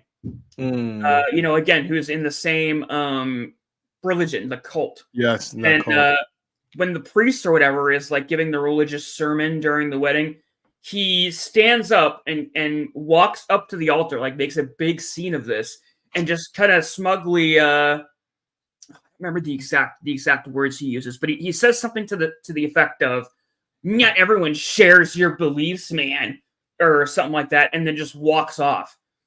Yeah. So like when I first heard that, my first question to myself is, why go to the wedding, right? Like if you're just gonna go there to fuck it up, why waste your time? Because he's in the middle of going state to state, cashing out Samantha's card to get this ransom money, right? So it is not behooving him to make a connection to his family while he believes he's basically on the run from the police. Like he's changing vehicles, he's getting captured at ATMs, he's getting really fucking sloppy. And not only that, he's now making like direct connections to his family. That's right. So I think go ahead.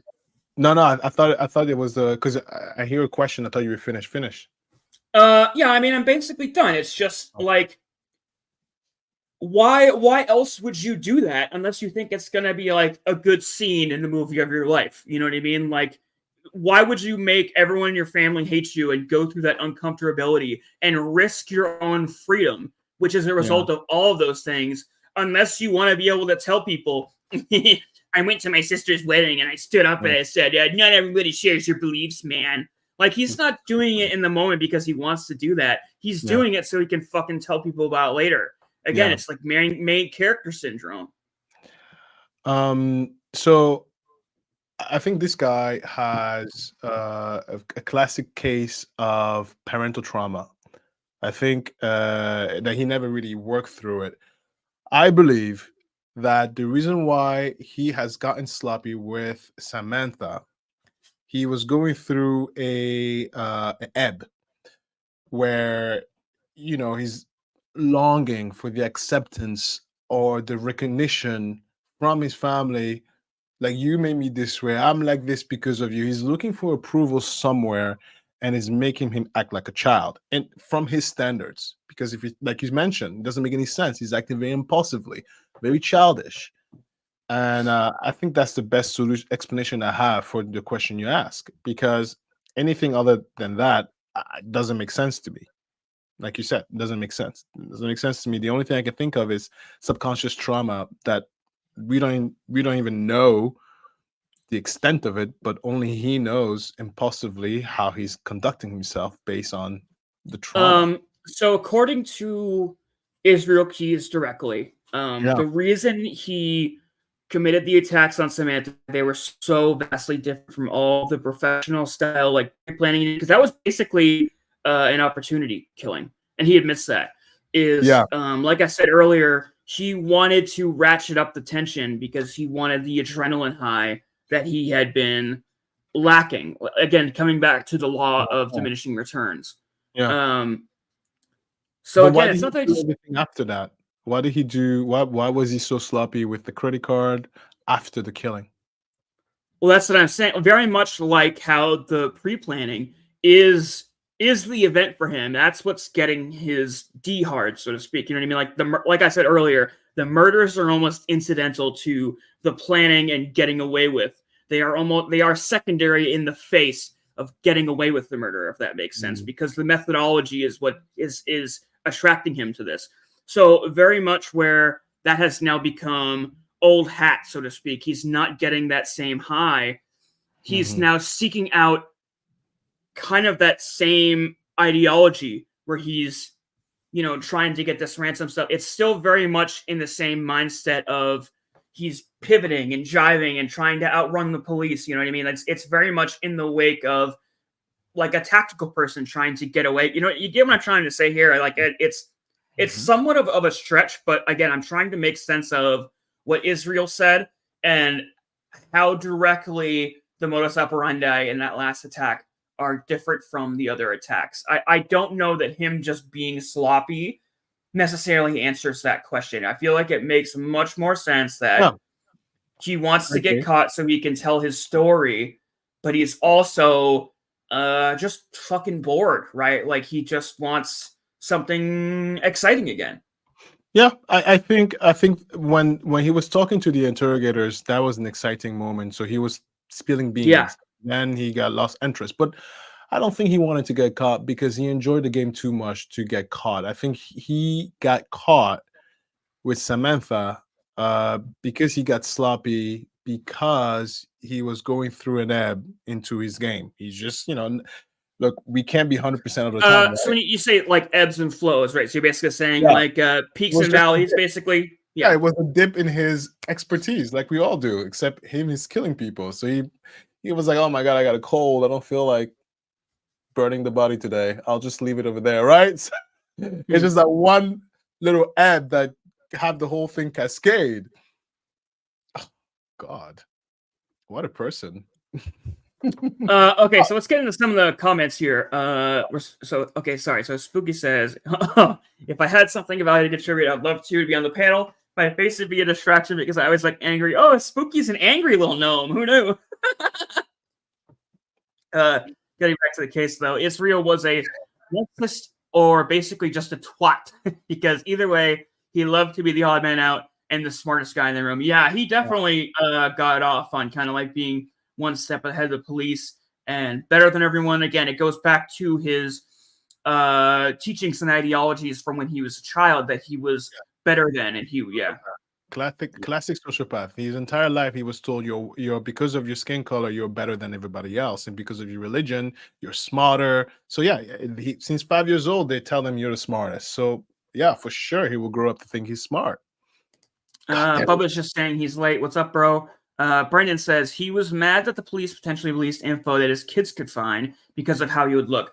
So this is a good point, right? Because that's why it's part of his negotiation process in giving up information to the FBI, as he says, you know, as long as you're gonna this, yeah. So he says to the FBI, whatever's gonna get me to the death chamber soonest, which I think is bullshit, because he really, in his mind, he wants to become this prolific serial killer and drag it out as much as possible. That's why, like, if he really wanted to get to the death chamber soon, he wouldn't have played all the games and bargaining for snackies and sending the FBI on wild goose chases. Like, that's completely, he's saying one thing and his actions are another. But yeah, of course. In reference to his daughter in particularly, if he released the info to keep information from his daughter, well, one, just don't fucking kill. But also, why go on a tell-all press tour with the FBI and confess to everything? And again, send fleets of troops out to Maine to go look for your bodies. Like, you know, Barbara Walters is doing exclusives on you. Like, he knows what he's doing. That's bullshit. Because it wasn't about his daughter. Absolutely. That's a complete lie. He could give a fuck. I think this guy is a classic. He's one of those where, like, emotions kind of don't make sense to him. You know what I mean? Like, as much as he might have love for his daughter in the sense that, like, you love a pet, you know what I mean? That you just become bonded to. That's right. Like, the actual familial bonds of a parent to a child, I don't think he was capable of. No. Just my theory. Actually, you're right. Sociopaths are not quite capable of that. There's something missing in their head. They understand emotions. They understand they can empathize with your emotions. They just cannot relate, right? I want to. Oh, sorry. I was just going to finish these comments if that's okay. Oh, I'm sorry. Go ahead. Yeah. No, okay, cool. In the words of the great Barney Fife, he's a nut. I think that pretty much well encompasses everything. Yeah, he's just fucking crazy. And then Brendan, again, who is an Alaska native. Has he been here before, Brandon C? I don't think so. Brendan, I think you're new, right? Yeah, if you're new, say what's up and definitely subscribe to the channel because we love Nubians. But he says he tried to escape while in Anchorage jail. I don't think he wanted to be caught. I don't think so either. So I think both of those things can be true. Like, you can want your infamy and your prolific actions to live on in legend and true crime documentaries and all that and become famous, but also not want to actively live the repercussions of that, right? So as much as he wants the FBI to interview him and go through all that crap that is becoming of a serial killer on trial or whatever, the inane jail cell sitting around, all that, he can still hate. Hence, our final act we're gonna get to here. Mm-hmm. Oh, cool. Brendan says he's a beefy sub, but he's sub to the Bois Noir. Cool, man. That's awesome. Cool. Welcome. So I want to go over this particular video here of Deborah Feldman, and this is going to showcase the idea of control. And then I'm going to follow up with why I think that he did not want to get caught and what most narcissistic / sociopathic / psychos don't want to be caught because they are so consumed with controlling the narrative. The moment you take that power away, they're lost. That's so a good point. Go ahead and play this video from the minute 7:02 until 8:19. Now, to walk you through a little bit of the backstory, this is one of his skills. That woman is actually in his computer. So they know that he killed her. They know that he had something to do with her disappearance. But listen to what he says. Anything about her disappearance? No. Why is her name on your computer? I don't know. Probably because I looked it up. I can't imagine why Kimberly would. Does that image have any meaning to you?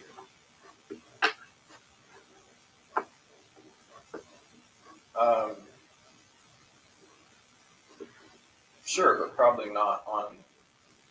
Well, just explain so we're not sitting here wondering. No, I'm not gonna talk about what's on the computer. I mean, if you, like I say, if you're gonna go out,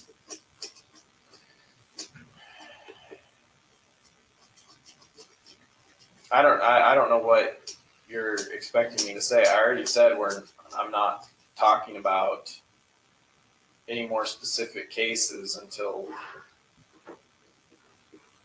we get some kind of deal hammered out for something.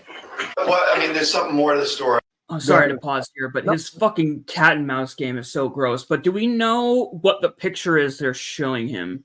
Yeah, it's the picture of the woman that her name is Her? Yes, her. This picture? It's her. This picture that they're showing him, and Okay. so now he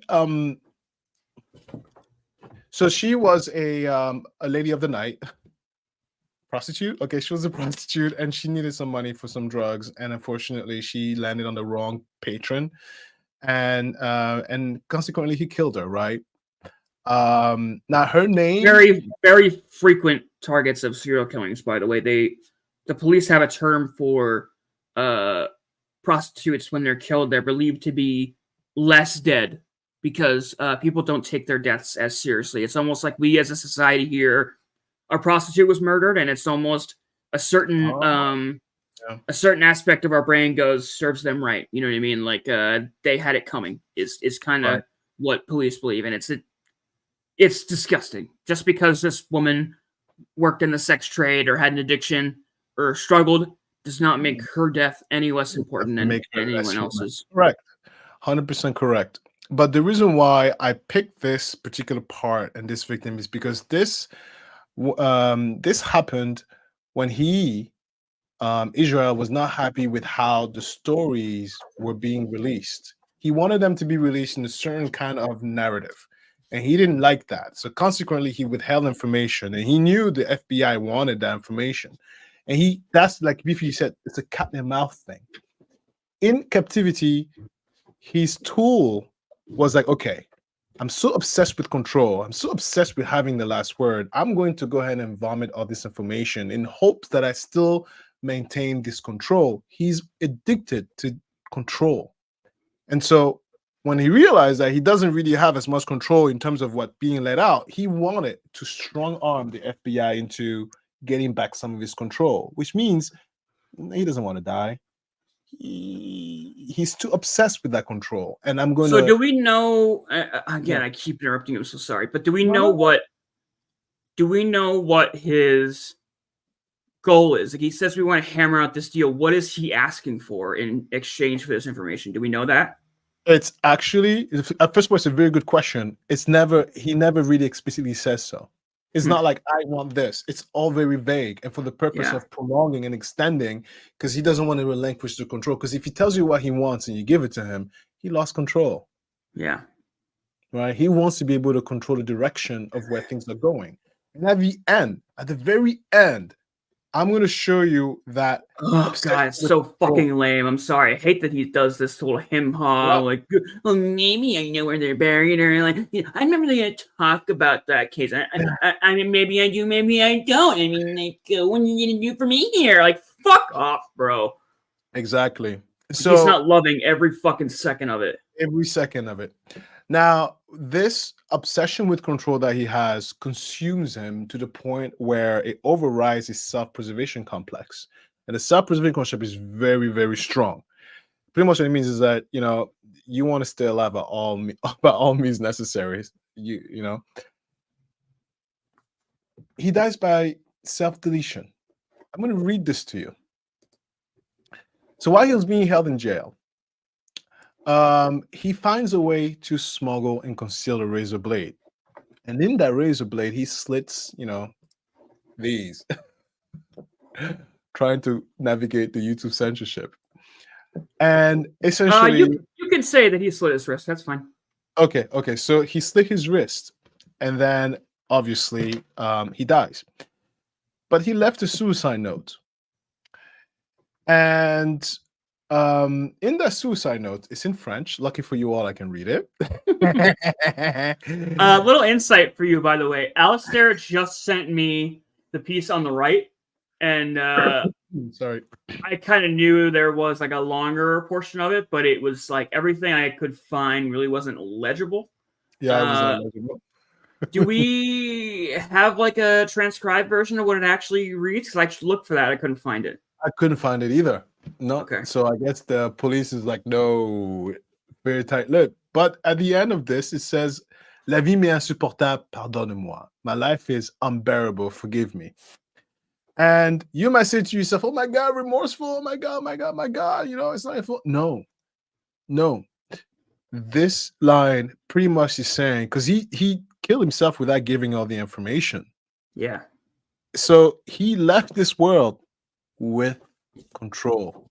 He was so obsessed with control that he took his own life with the little control that he had.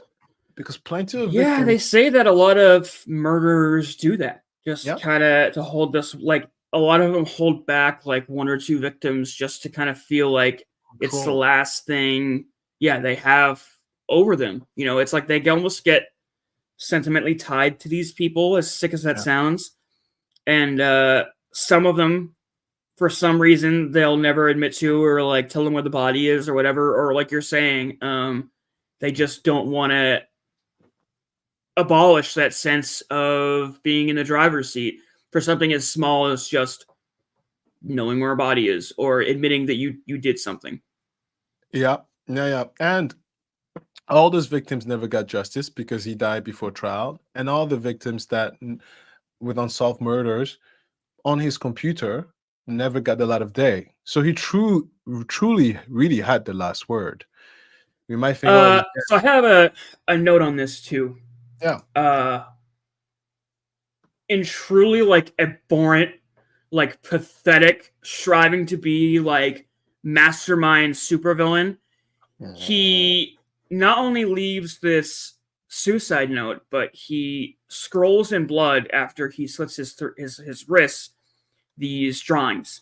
And what FBI have theorized is that these are his victims. And there's 12 there. And then he has this little, 12, 1, 2, 6, 7, 11, 12. And the little goat, the devil, is supposed to be representative of himself. So his 12th is the final victim is himself, writing there, we are one. They weren't able to name 12. Yeah, the pentagram is him, correct. So he's almost leaving. Again, we go back to his last words here, like, forgive me. It's almost like this little tease, right? Of like, the final act has yet to be written. You guys never got the full story. There's more bodies out there. Yeah. And it's so fucking gross and selfish. Yeah. Like, I just fucking hate it.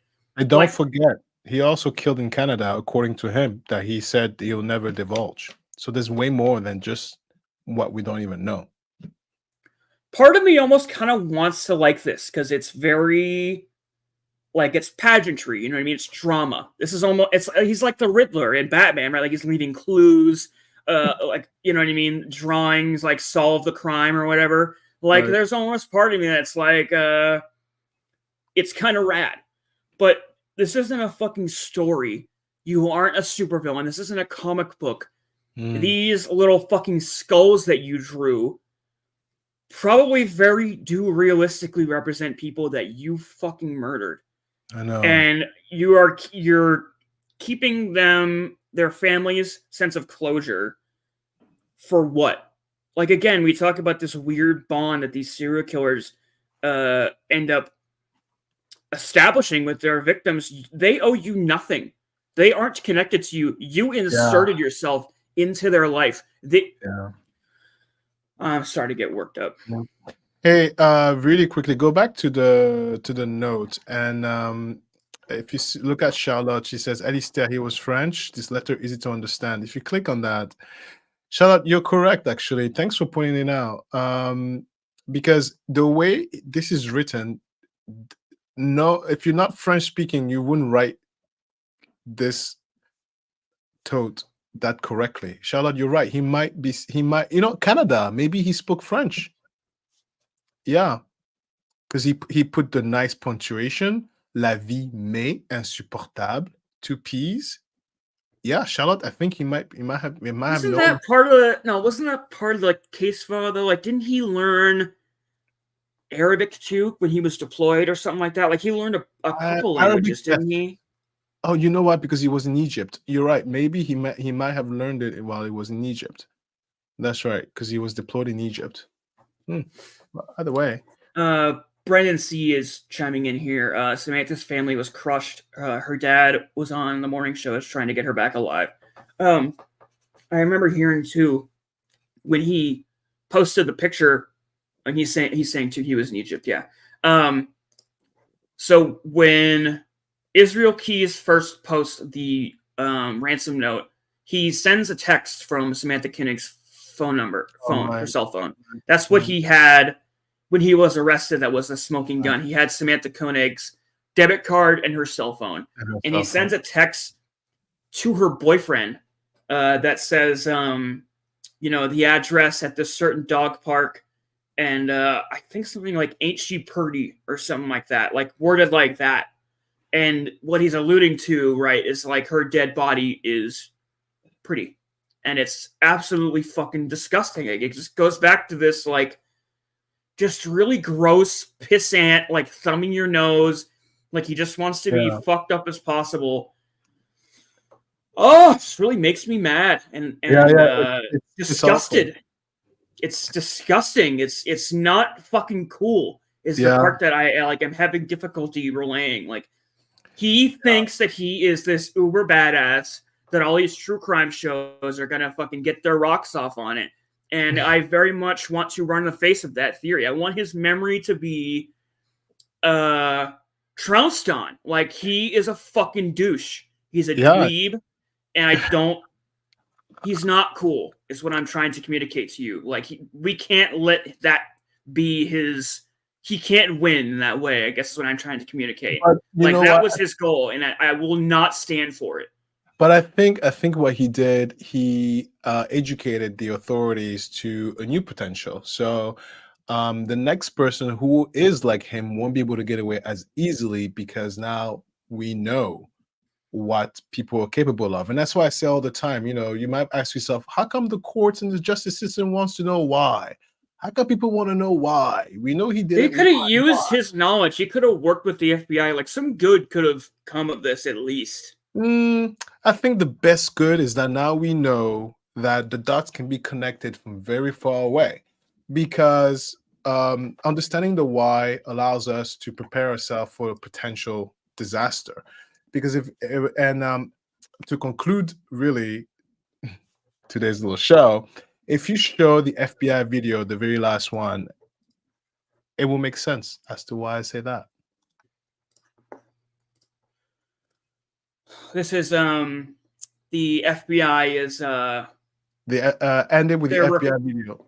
Yeah, I know, but they're requesting information, right? That's what this is? Correct. They're requesting information. Okay. So this is after he's dead, by the way. So the FBI is now want to try to solve the remaining murders. Right. Whatever, I think it's like 3 of those skulls that they think are, okay.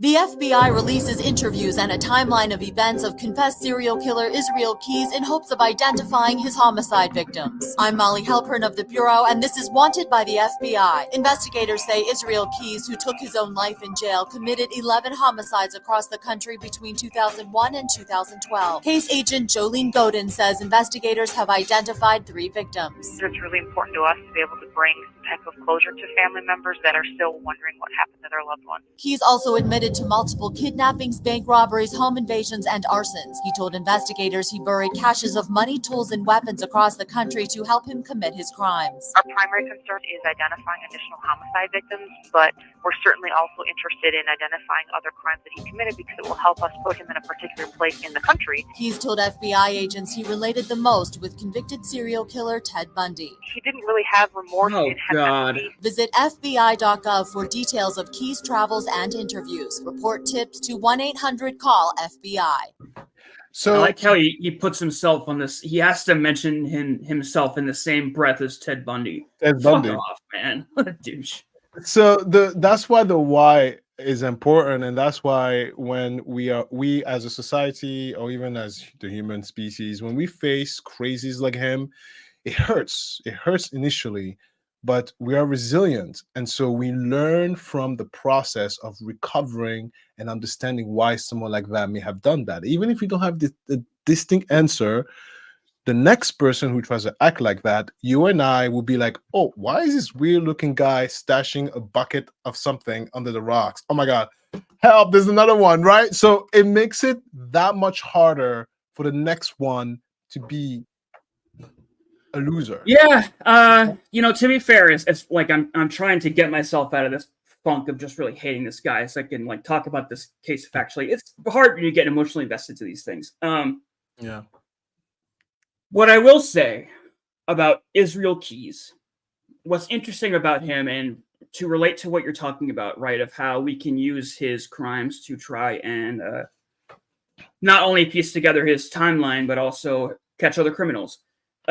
He was a very prolific criminal, not just a murderer.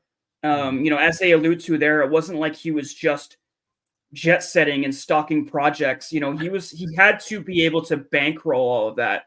But beyond that, like he was, let's just go through it, right? Like a murderer, a bank robber, breaking and entering, home invader, stalker, rapist, arsonist, necrophiliac. He was smuggling illegal guns across the country. I mean, you could probably go on. You know what I mean? Like, he's like a fucking pirate. Like, he doesn't just stick to one aspect of breaking the law of the land. He takes what he wants. He goes where he wants and does what he wants. Yep. Scallywag with their salt. Try and tell me otherwise. We'll catch the stunt end of a pistol or the hard edge of me blade. Funny. No, you're right. You're right. This on a eye patched peg leg version of Israel Keyes, sailing down in the fucking rivers of hell somewhere. Yeah, and you know what? Also, throughout, like it's in the same spirit of Israel, is that right now, there's a lot.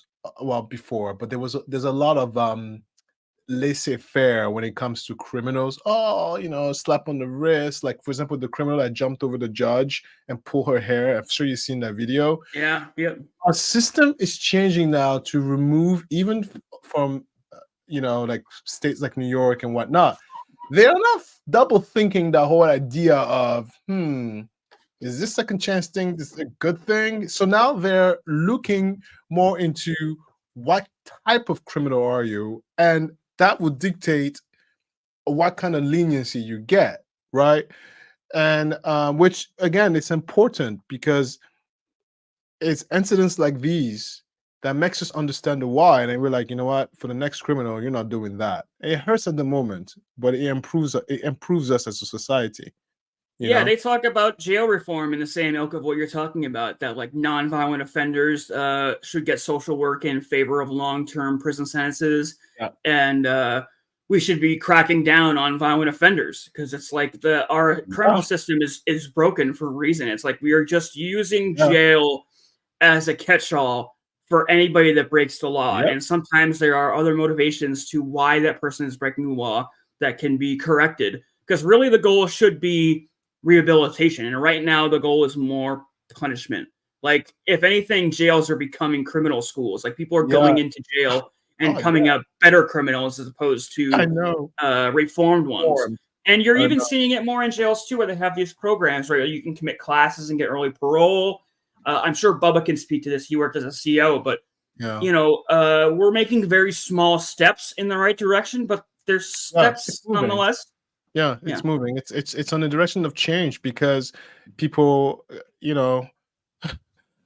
people don't want to be assaulted. I just want to go to work and that's it, right? People don't want to feel like they're like you said, home is your most safe spot.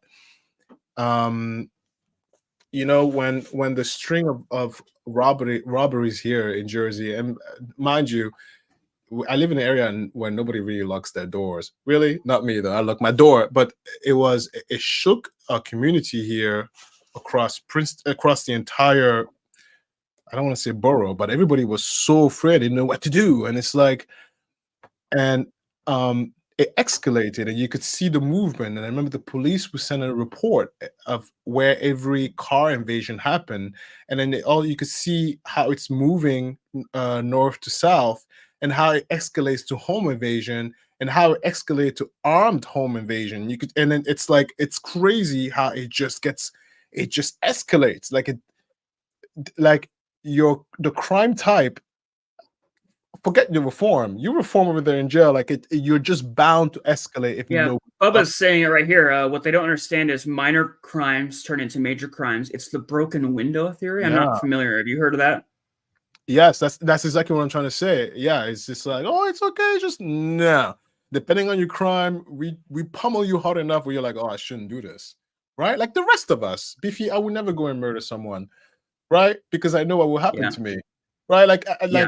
Then you need to drill that to these people before they get to the murdering, and it was one of the most infurious thing with the stalker is that the police couldn't do anything afterwards because they're like, well, he didn't do anything wrong. I'm like, what do you mean? Like, he's like, oh, I have to be dead before something is done. And the cop is like, yeah. I was like, what? It was insane. There's nothing the police could do. All they could do is give me some, you're not allowed to be in these premises, etc., etc.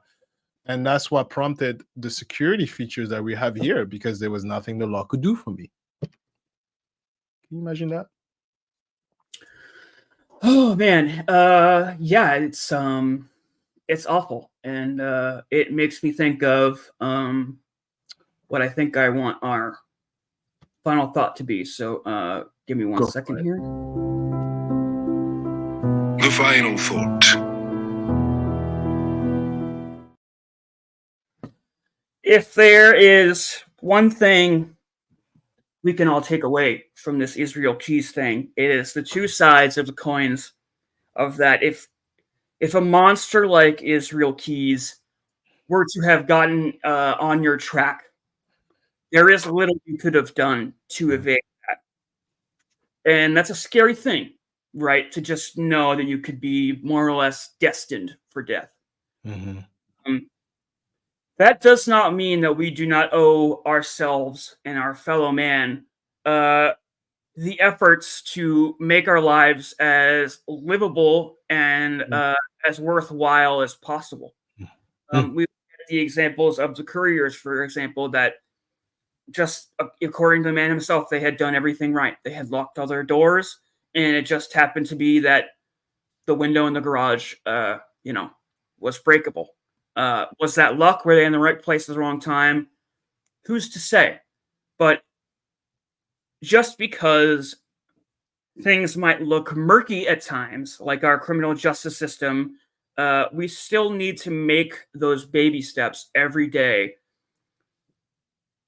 in the face of sometimes an endless void or a destined death when things seem impossible. We still need to do those steps, if nothing else, just for the sense of feeling like we are going in the right direction, if that makes sense.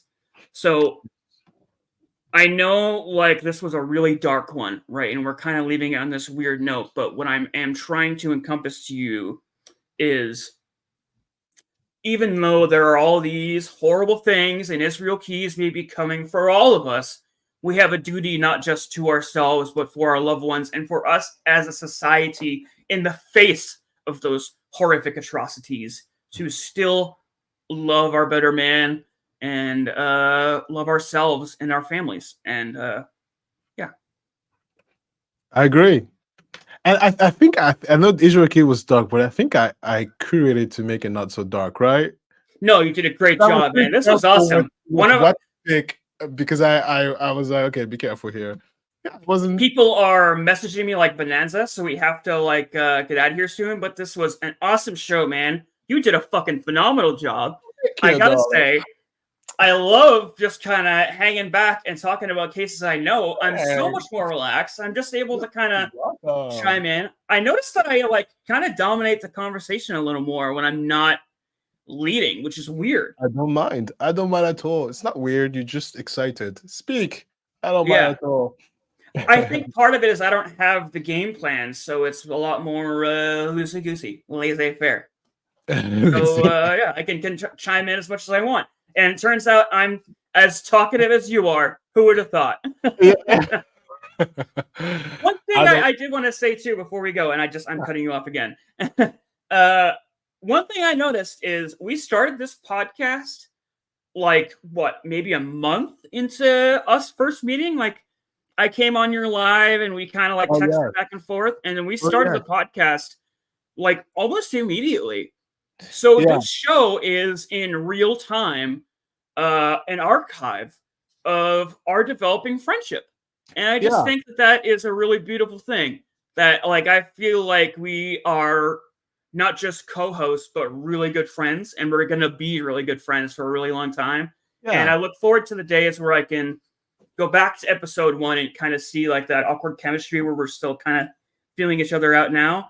And now where I can just run over you and talk as much as I want and not worry about it.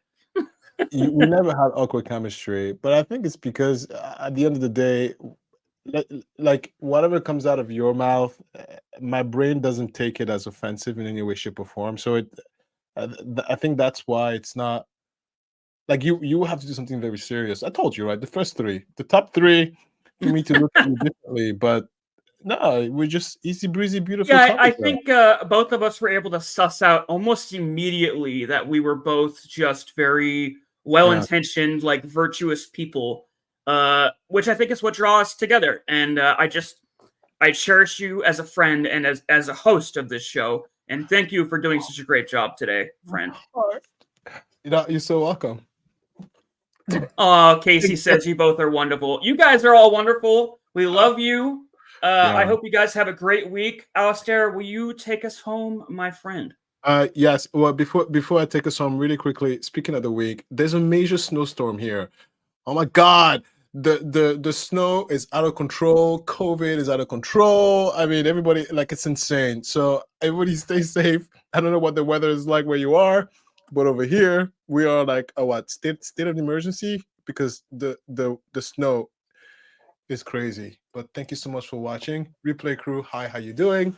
Press like, subscribe. I'll see you next week. Bye, Spooky. Bye, Casey. Bye, Brendan. Bye, Alicia. Bye. I'm gonna try and get everyone before we wrap up here. Bye, Bubba. Bye, Alice. End transmission.